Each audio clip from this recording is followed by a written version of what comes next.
Good evening, family. We hope you're well and you're well in all things and God is good to you and that you're having a great week. My name is JP Fero and this is... Who am I? This is Bongzi. Bongias. What? Yolanda.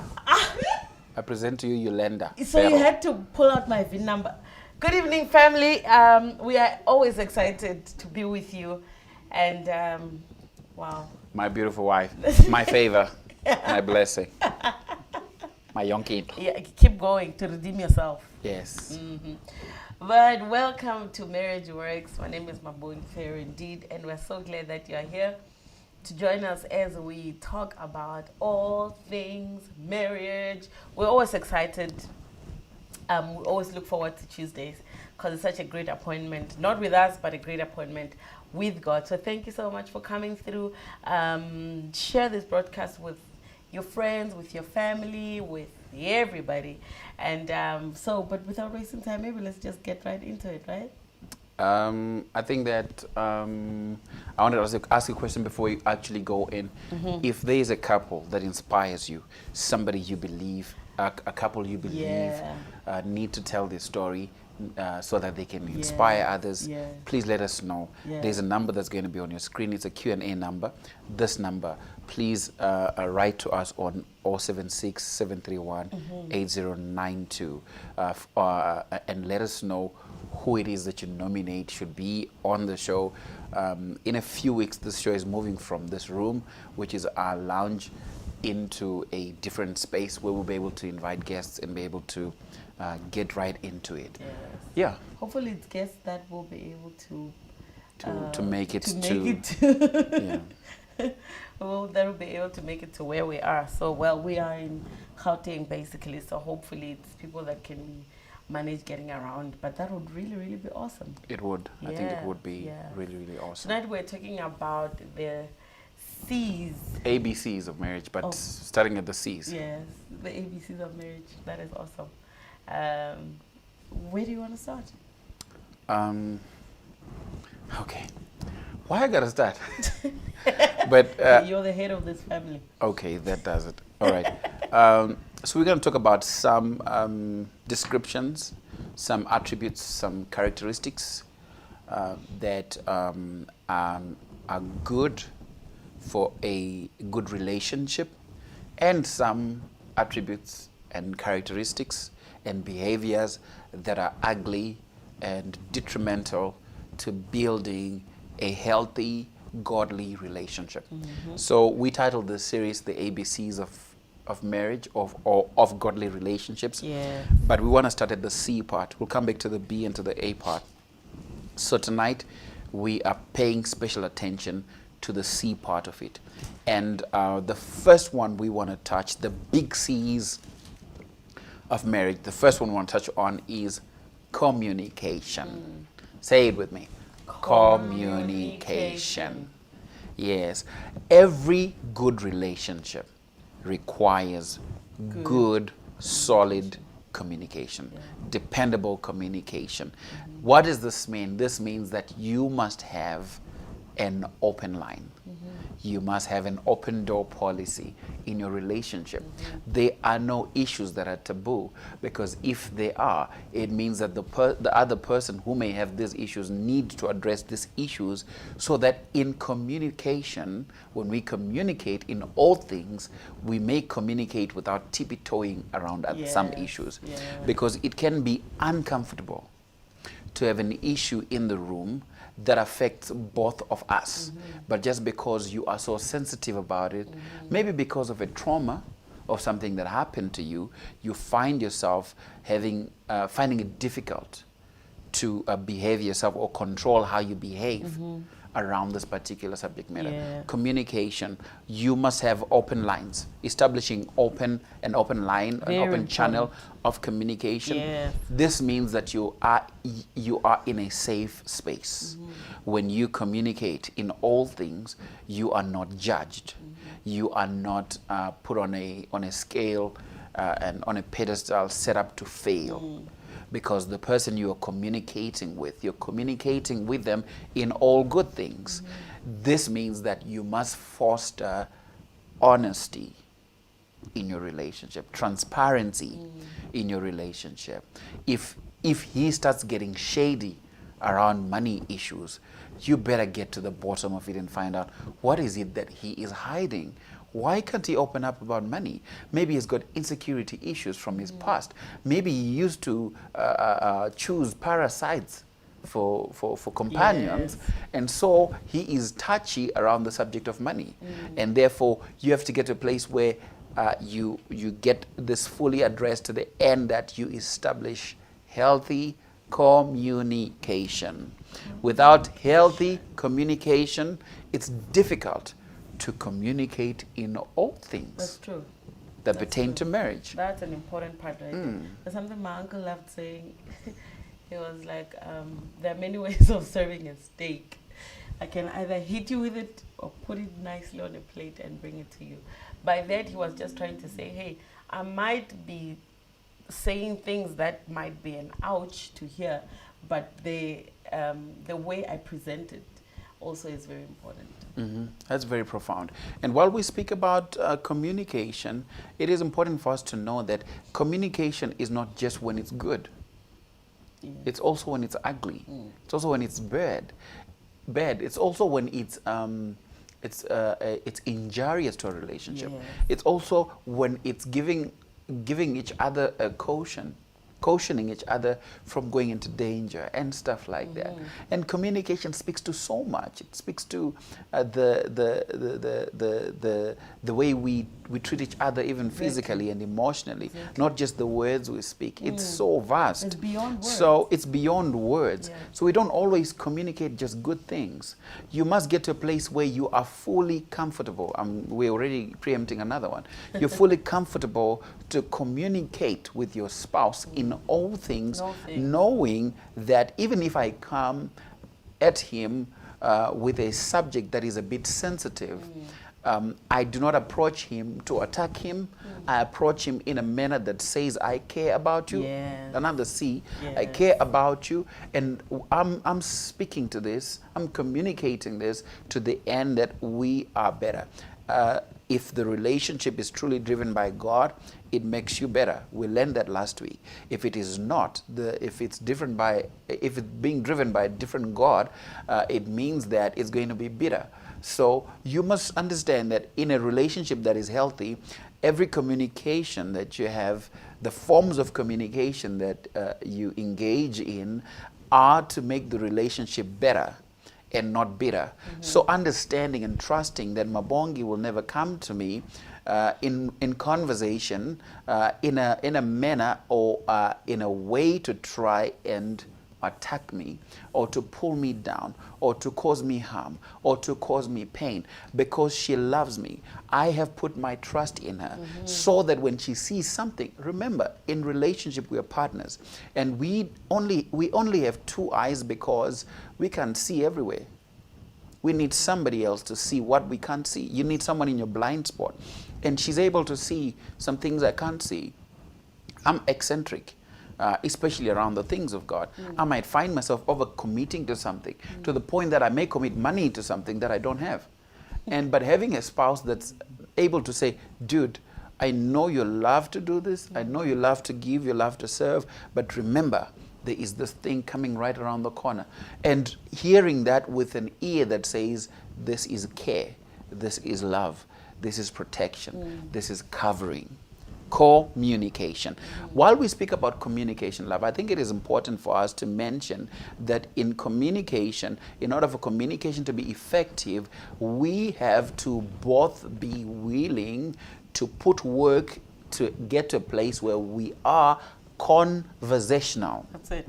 The ability, every time we bring out a subject, we're trying to talk about something, you feel attacked. Or every time we have to talk about something, you have something else to talk about.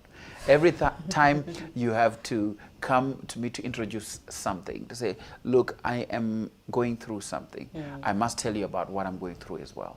And Bishop Jakes in He Motions talks about the fact that sometimes all a man wants is for you to just be there, to just listen to him, or to just bear with him in his pains. If he can't talk at the moment, and not talk about it, not have to push him to talk about something that at this point he's kind of processing and stuff like that. So we have to get a place where we're through the same pain, but because maybe it impacted me directly, you bear with me, so that in our conversations it's not competitive, but it's complementing. That when you bring a subject matter, I compliment you. I don't compete with you. When I talk about, I just wrote a new song. Do you want to hear? Oh, I also wrote one. Do you want to hear? Or I am starting a project, a recording project for JP. Oh yeah, I'm also starting a project. I was thinking yours is in June, mine will be in July. And then we overspread ourselves in conversation and not be able to bring out the value of relationship, relating with each other, conversing with each other. So to build great communication, we have to be conversational. Yeah. So talking about conversations, you guys that are married, remember how when you first met with your spouse, the amount of time you'd spend talking on the phone, giggling away, chatting and all that stuff, that should never stop, basically. You know, that should never stop. You must just keep going. That's how you actually feel for this person, that, oh my word, I love this because of that, because you talked about stuff, you know. I love how, you know, he does that. I loved what he says when he talks about this and that and then and that and that. So it's something that should keep going. I know in the beginning stages of relationships, we try and you know, put our best foot forward, and if I pick up, you're a little bit strict, I want to say, Ndota, you are too strict for me, you know. I'd be like, okay, you know. But as time goes on, it'll be like, okay, oh, and I think you need to loosen up a bit, but keep that going, keep those conversations going. It's actually even more exciting for me because especially when you are married now, you that's for me, I feel like that's when it even matters the most, because you even choose, you've let your guard down now, right? You even can choose how you communicate with this person. Like, it's not like then where I'm trying to impress her and stuff like that. So I'll try and put my best foot forward, even when, you know, you're a bit not okay with something that she did or something that he did. You're in a position that you're able to choose your words. You're able to choose how you communicate whatever it is that might be, you know, making your blood boil at that time. And such decisions in times like those, for me, I feel like they're even stronger, because I could raise my voice or whatever, but I choose not to, because I care about you. That's another C. It's that depth that comes with marriage. Exactly. Where the preference to want to go to your comfort zone, where you can raise your voice, clench your fists, and hammer the table, or storm out and bang the door and stuff like that. You could do that. That's a choice. But it's a choice you're not willing to take because of the care that you have for your spouse. And I think you touched on something very profound, that we have to be intentional about conversing with our spouse. I know that when you are quoting, you're on WhatsApp, you're on Instagram, in the DMs, on Facebook, on SMS, and on the phone a lot. But when you're now living together, especially with the pandemic, you're hardly going out, you're in the house all the time. You can think that you communicate or you converse, but probably you don't. All you do is look at each other, good morning, babe, how are you doing? Have a good day. We're going to have a good day today. And maybe pray a little bit. And throughout the day, what do you want to eat? You know, and that's all. And there's no conversation. I remember one time my wife saying to me at the end of a day, when our room, and she's saying, I miss you. Speaking to the end, there's a cry in her saying, we are in the same room, but we're not communicating. We're in the same house, but we're not communicating. No Well, that's the next one, actually. Oh, okay. Yeah, it's the next C we're going to talk about, come on, which is communion. Communion is having all things common. Common union. that we have all things common. We speak the same language. We are committed to the same thing. We are driven by the same thing. And we are concerned about the things that make this union work. We are fully invested, fully committed to the things that build this union. That's true. So we have signed a treaty that will be in this union and have all things common to the end that it makes us better at the end of the day, that we may present ourselves to each other more glorious than we found each other. So in order for you to get to communion, it starts at communication, being conversational. And that builds and improves it becomes the glue that holds the common union you have together. That's true. And thereby you have communion. The next one I want us to talk about is connection. What do you want to say about that? For me, connection talks more about friendship than anything else. Okay.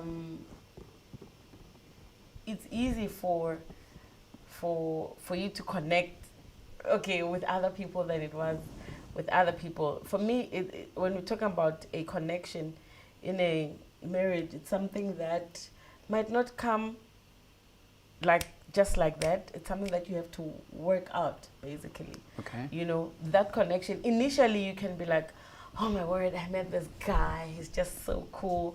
We just connect. We talk. Conversation comes easy. We like using that then.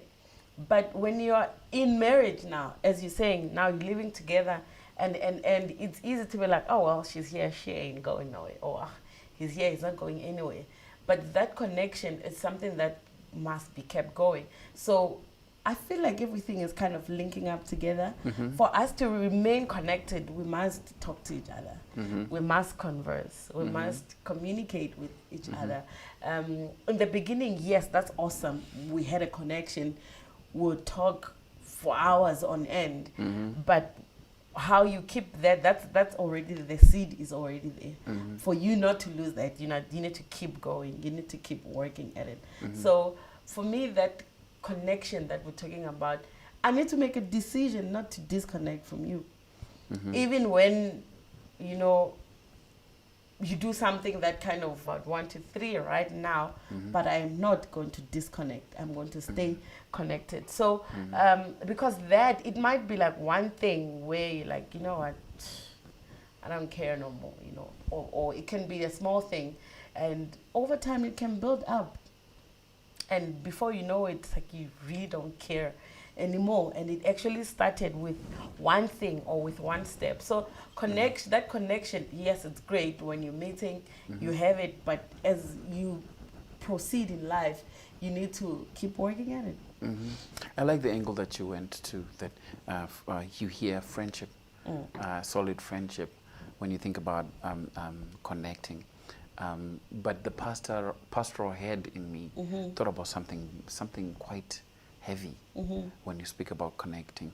And you mentioned something that you have to make a decision to stay connected. And I wanted to twist that and say that there are people who are bent on unplugging you. Hey. Okay. Yes. When you speak about connection, there are people who are bent on unplugging you. I want you to know this. Every married man seems attractive to many unmarried women because they are agents of Satan sent to unplug him from the connection. Hey. Yes. And every married man must ensure that when he gets plugged to his spouse, he is glued there. That he is unmovable. Yep. He's unshaken. He has made a conscious decision, I will not be unplugged from this place. And also a person that is bent on always unplugging you. That every time you have a conversation that is heated, or a conversation that is not as comfortable, the first thing they say to you is, I can unplug you. Joe. They always threaten to unplug you. Because that is their power. They think that is the power they have they have a hold on you, and so they want to bring you to order or put you in check by telling you that I can unplug you anytime because you are not doing or not saying the things that I want you to say or doing the things that I like for you to do.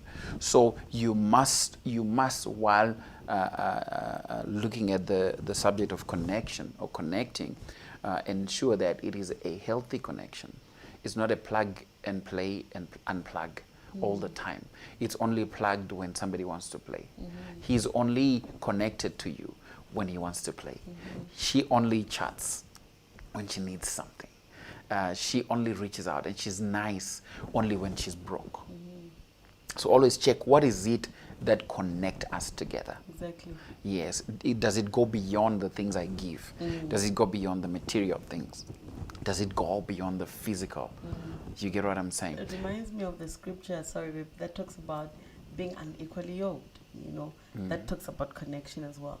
Yeah, that's where I actually wanted to go, to say that it is possible for you to be connected to someone and be in an atmosphere that is unfriendly or an atmosphere that is strange. What do I mean?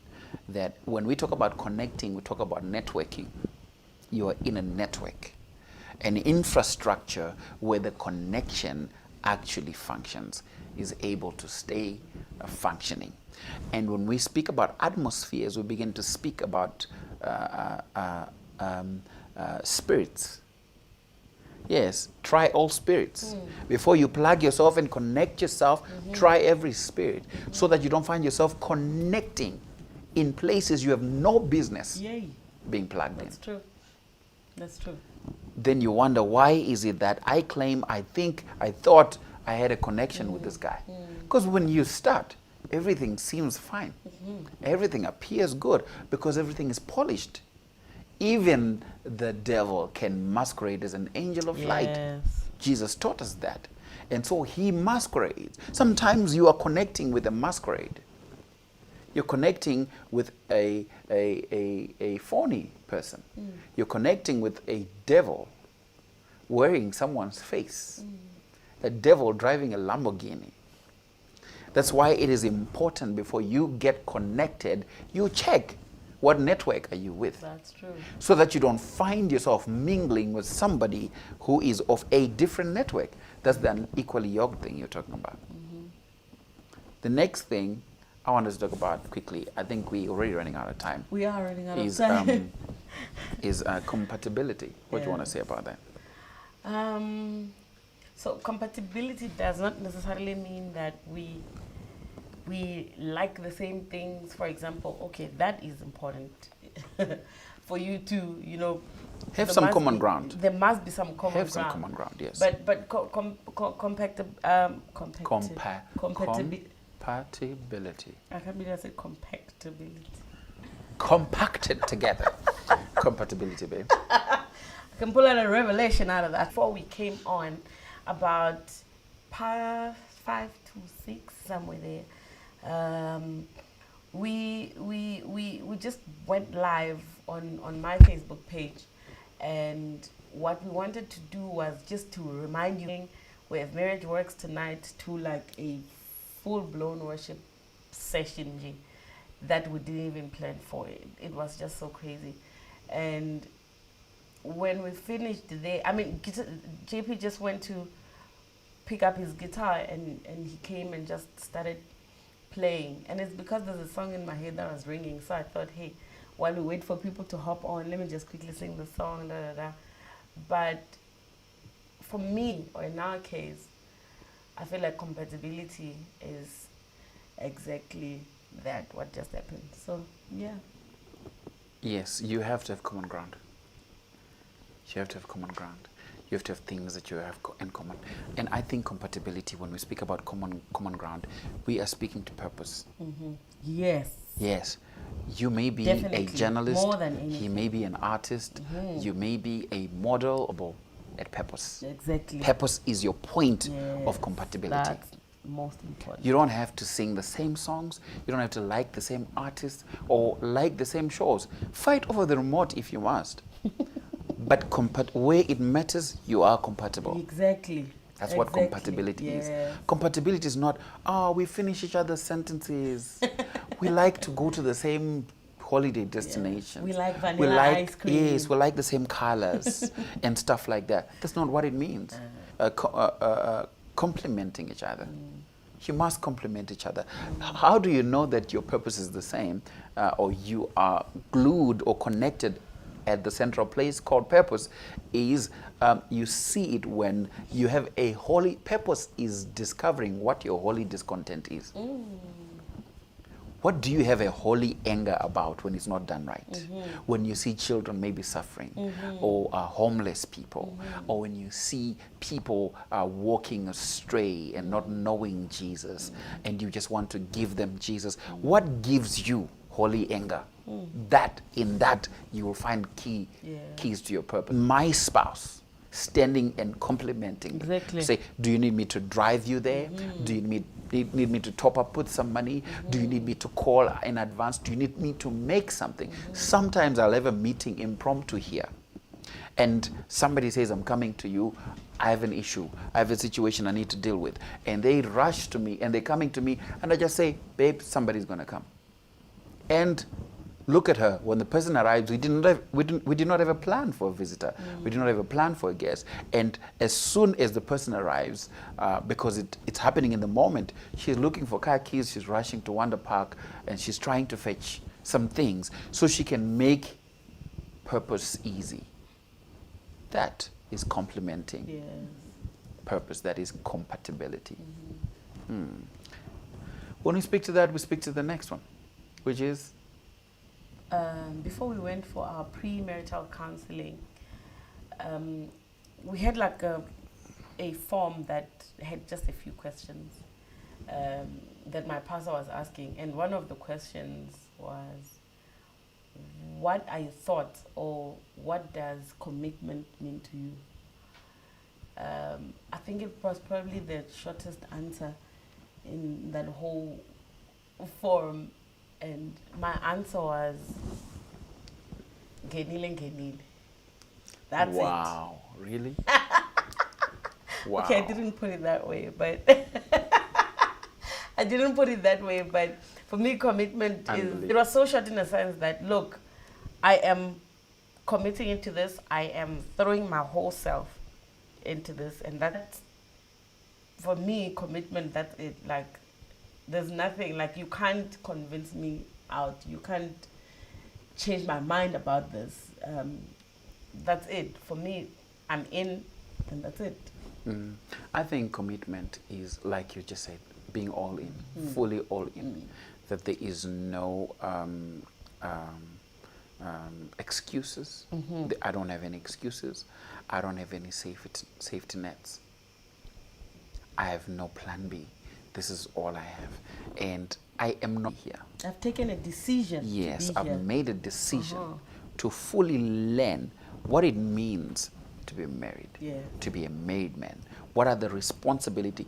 Commitment means I am willing to learn everything that I must, and master it to the end that I keep my relationship intact.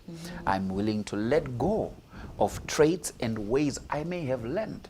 Some from maybe my father or my upbringing or my religion, and saying I am willing to let go of anything, bringing me to a place where I fully am committed to my wife. Not in a manner where you are just a zombie following without emotion or intelligence, but getting to a place where I fully understand, fully ready to be a wife now. And the scripture says, he that finds a wife, not he that finds a damsel, not he that finds a slave queen, or he that finds a woman, or a ripe woman, or he who finds a wife. So I am committed to being wife. I am committed to being husband. So commitment speaks to understanding the vocation, the job. You understand the spec and the job required, and you're saying, I fully understand the risks. Yes, sir. I'm willing to put in the money. I'm willing to break my back for this. That's commitment. The next one, I love it so much. Can I touch on the next one? The next one, I love it so much because it is one thing that is so difficult for men, and it is correctability. Yay. The ability or allowing someone to correct you, your spouse to correct you. That for me is one of the biggest ones. People divorce on that. Yes. People fight all the time on that because men often men are unwilling to be corrected. I'm the man of this house. You're not going to tell me anything. You may be right, but I don't care. It's done. Correctability. It is having the corrective measures in place that build maturity in relationship. Can I say that again? Having the correctives in place, the corrective measures in place help to build a healthy marriage, a healthy relationship. What does it mean? It means that I have the capacity to make mistakes. And because I have the capacity to make mistakes, I must have also the capacity to be corrected. That when I say something out of turn, I do not find myself lowering my voice, speaking with a deep voice, trying to convince her that I'm right when she blatantly puts it out and clearly put my wrong, and I'm willing to throw it into the sea of forgetfulness so that I do not repeat it again. That's true. So correctability is one of the most profound things. Yes. Characters that you must carry. It's not just for men, it's for women too. Some women grow up in it. They don't know what it means to be corrected and what it means to be told you're wrong on this matter. You need to take another turn. You need to look at it again. Take another look. And so correctability is one of the greatest characters you need to have in relationship. What comes to mind when people say, you complete me? Complete.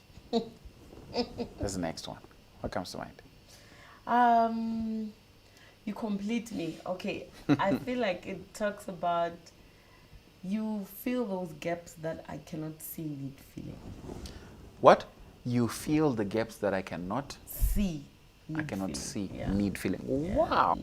Okay. I didn't see that one coming. I also didn't see it coming either. Wow. So, that is really cool. Yeah. But you see, my thing is when I hear about the words you complete me, often I love your answer. You fill the gaps that I didn't know I needed filling. I didn't even know I had those gaps. In places I didn't know I was dishonorable. Wow, that is profound. But the thought that comes to my mind when I hear about completing each other is, I believe strongly so that before anybody can come to fill the gaps that you may have, before somebody can come to identify the holes in you that you didn't know you, no matter how great they are, who is going to complete you if you are short? Yourself. If you fall short yourself, there is nobody that's going to complete you. What do I mean by this? You have to completely be complete in yourself in order for you to complete somebody else. Yes, you have to. So how we complete each other. I always hear this thing, she is my better half. Mabongi is not my better half. I'm complete. And what makes our relationship dynamic is she is completely present. She is complete in herself, as I am completely present and complete in myself, in order for us to be able, for two to become one. That's true. You see, the language of the world says, she's your better half and you're her better half, half and half make one. But in the original order of things, God took one and made one. Exactly. So I come in the fullness of who God has called me to be, in the oneness, in the wholeness of who God called me to be, Adam, and in the fullness of who God called you to be, Eve. In be called a man, and therefore a man shall leave his mother and father and cling to his wife. That's what it means. So this completeness speaks to the end that you are not looking for somebody to fill a gap. Exactly. Because maybe the gap the gap you want to fill is somebody who is going to slave around in the house. You might as well look for a maid. Wow. Exactly. So you have to be fully complete where you are. And so that when we come together, we're not coming together in brokenness, but we're coming together in completeness. So that our completing each other is completely complete. How's that? I like that. We probably won't finish all these. No, we can't. I think, can we touch on one more?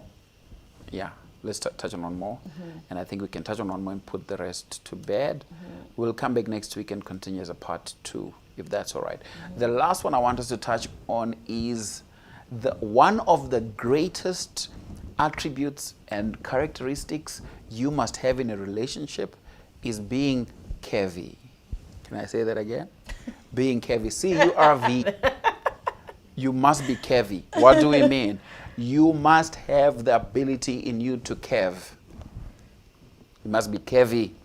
In relationship, you will not always have your way. That's true. Yes, you're the man of the house, but you should not always have your way. If you always have your way, you are a dictator.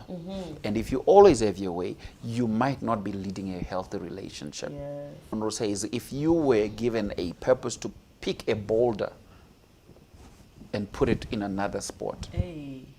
and you are failing in your ability to do so on your own, in your own strength to do so on your own. And God says, she is stronger than you. That's why women are more intuitive than we are. That's why they have a sixth sense we don't have. Why is that? Because they were created with the ability knows that in this moment she has to curve because the computer we're using to live stream is about to die. So she's curving. She should be sitting down and saying, you're the man, you do this. But because the man is talking at the moment, she is covering that gap. That's being curvy. As you can see her behind me, she's just trying to fix that. That's being curvy. So what are we saying when we say in a relationship you must have the ability conversation? You must not always have your way. When we're choosing a movie, you're the only one who chooses. When we're choosing a meal, you're the only one who chooses. When we're choosing where are we going to go for the weekend, you're the only one who chooses. It stifles the air out of your spouse.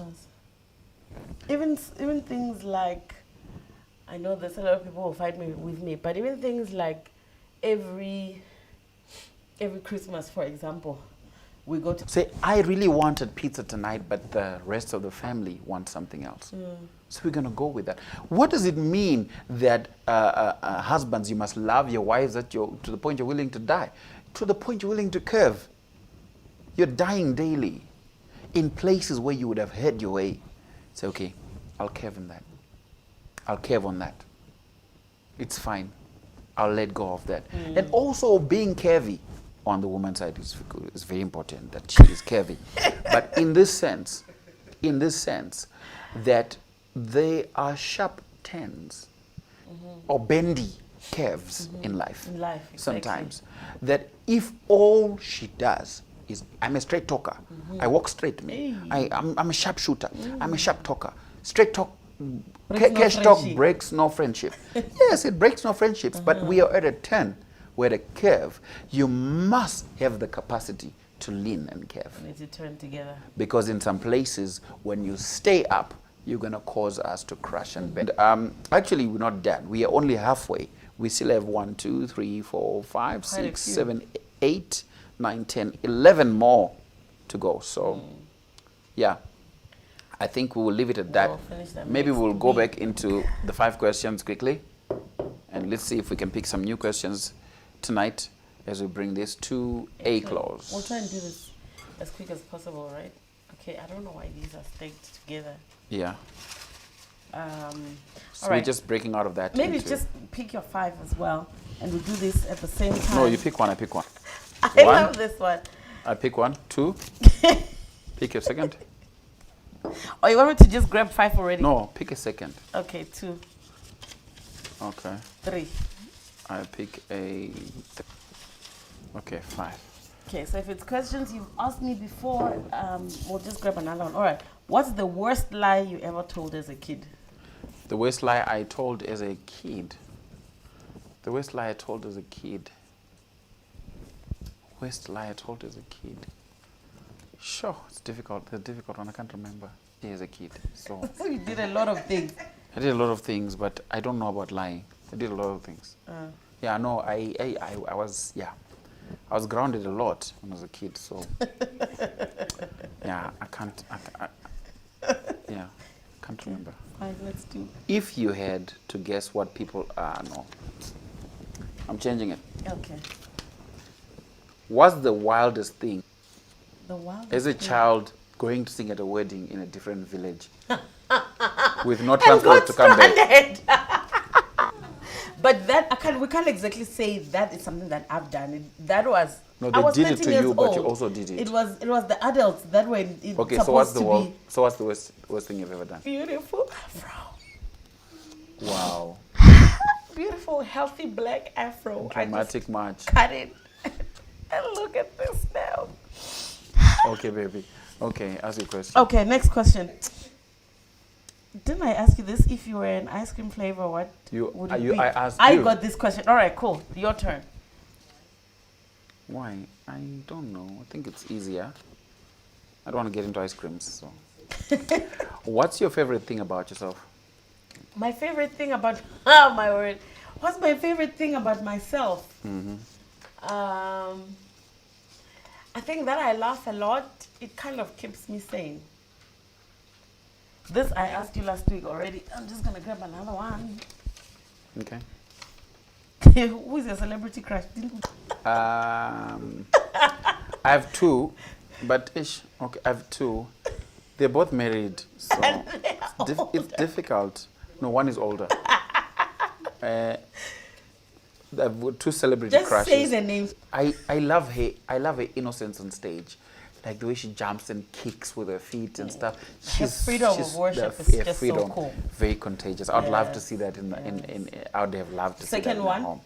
Second one is Sissy Winans. Yes. You know, she actually once followed me. You know, on Instagram. She followed me for a few days, then she unfollowed me. I don't know why. I don't know what I did wrong, Sissy. Anyway, ask the next question. If you could travel to any year in a time machine, what year would you choose and why? If I could like go and why? And why? Yes. If I could go back to a year, what would it be? And why? I first came to Pretoria, right? I think I was about 18 or something like that. You've always said 17. Now you're saying 18. Yeah, Tumi and Lufona and Victor are laughing at me. Yeah, these ladies broke my heart. Okay, go back to your story. The reason why that year for me, I feel like it was such a turning point of my life, such day. When I came into Pretoria, I can kind of say that's the year I learned a lot about worship. That year, the growth was moved from 0 to 100. I was a kid, but you know, just so much happened in that year, and even musically and all that stuff. So spiritually, that year had a very big impact for me. Yeah. It's your turn. This one I got last week. So, what's your favorite movie to watch over and over again? It's Not of all time. no, that's what I'm saying. My Okay. favorite movie of all time Okay. that I would watch over and over. We watched it a few months ago when we were still in lockdown, and everybody was suspecting this movie. Is this movie nice? Oh, brother, where thou? I still don't understand why he loves that. No, it's the dialogue, the optics. It's everything. It's It's in like a black and whole white. movie, It's okay. everything. What's your biggest pet peeve when it comes to social media? You asked me this. I'm asking you. But it's you and I.